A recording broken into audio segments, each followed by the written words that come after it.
যে আমাদেরকে নিয়ে যারা রাজনীতি করবে তাদেরকে কোনো ছাড় দেওয়া হবে না। বৈষম্য বিরোধী ছাত্র আন্দোলনে 4 আগস্ট গুলিবিদ্ধ হয়েছি, পুলিশের গুলিতে আহত, চোখে গুলিবিদ্ধ হয়েছি।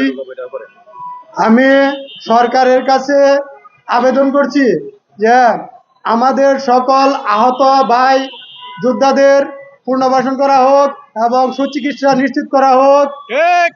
এদিকে সরকার আমাদেরকে অবহেলা করছে, কিন্তু আমরা এখনো দেখতে পাচ্ছি হাসপাতালে অনেক ভাইয়েরা চিকিৎসার জন্য কাতরাচ্ছে।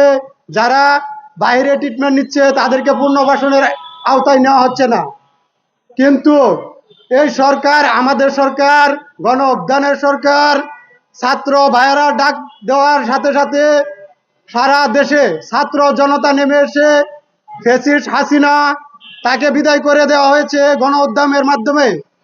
আমরা এই সরকারের কাছে আবেদন করি যে আমাদেরকে নিয়ে যারা রাজনীতি করবে তাদেরকে কোনো ছাড় দেওয়া হবে না। আমি বিএনপি এবং অন্য অন্য দলের প্রতি আহ্বান জানাচ্ছি, আপনারা তো বিগত 16 বছর নির্যাতনের শিকার হয়েছেন, কিন্তু এখন তো সবাই বাইরে আছেন, সবাই জামিনে বেরিয়ে আসছেন, কিন্তু আমাদেরকে নিয়ে আপনারা কোনো কাজ করছেন না।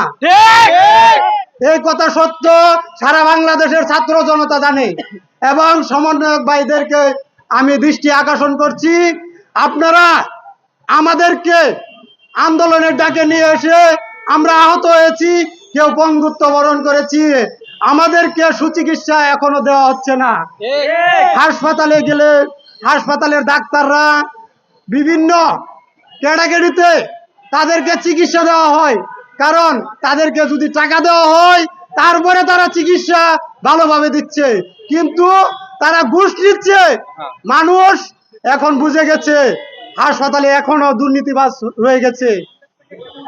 আমরা তাদেরকে হুঁশিয়ারি করে দিতে চাই, সারা বাংলাদেশে ছাত্র জনতার আন্দোলনে যারা আহত হয়েছে আমরা সবাই একটা পরিবার। আমাদেরকে 22,000 আহত সরকারিভাবে লিস্ট করা হয়েছে, তাদের সবার এই কাগজপত্র আছে, তাদেরকে পুনর্বাসন করা হোক, সুচিকিৎসা নিশ্চিত করা হোক, আমাদেরকে একটা সম্মানী ভাতা প্রদান করা হোক। এটা আমাদের সরকারের কাছে আবেদন। ডক্টর ইউনূস সাহেব অত্যন্ত ভালো মানুষ, কিন্তু কিছু কিছু মানুষের কারণে তিনি সংস্কার করতে পারছেন না। তারা উস্কানি দিচ্ছে, আগে নির্বাচন তারপরে সংস্কার। আমরা তাদেরকে হুঁশিয়ারি করে দিতে চাই, কিন্তু নির্বাচন আগে নয়, আগে সংস্কার তারপরে নির্বাচন। কেন আপনারা বুঝছেন না? বাংলাদেশের যে অবস্থা, আর হাসিনা এই দেশটাকে জ্বালিয়ে পুড়িয়ে শেষ করে দিয়ে গেছে, কিন্তু আমরা তাদেরকে সাবধান করে দিতে চাই, আপনারা পুনরায় যদি কেউ রাস্তায় নামার চেষ্টা করেন আপনাদেরকে কোনো ছাড় দেওয়া হবে না। আমি প্রশাসনের ভাইদেরকে দৃষ্টি আকর্ষণ করে বলছি, আপনারা তাদেরকে বিচারের আওতায় নিয়ে আসুন। প্রতিটি খুনের বিচার করতে হবে। ছাত্র জনতার আন্দোলনে যারা আহত নিহত হয়েছেন তাদের খুনিদের বিচারের আওতায় নিয়ে এসে তাদেরকে বিচার করা হোক।